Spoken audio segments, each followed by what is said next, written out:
Welcome. Today I'm with Apple AirTag and I'll show you how you can fix this device. So there's the one of the method how to fix it, and I hope it will work in your case. So you have to grab it like that, put it into your hand, squeeze, and then turn it on the left, just like that. When you make it, this one will pops, and we have to remove the battery and wait a few moments.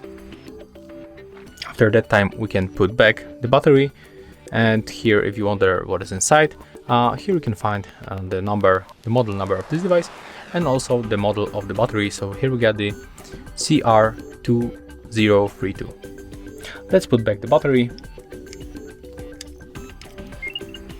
If you put the battery correctly, you will hear that characteristical sound.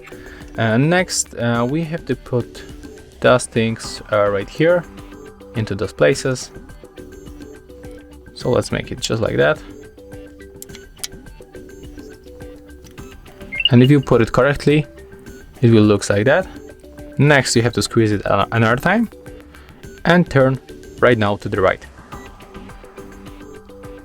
Okay, as you can see, right now it's finished. And basically that's all. So if you have any problem with the AirTag, I hope that this method helps you. So if you find this video helpful, remember to leave a like, comment, and of course subscribe to our channel.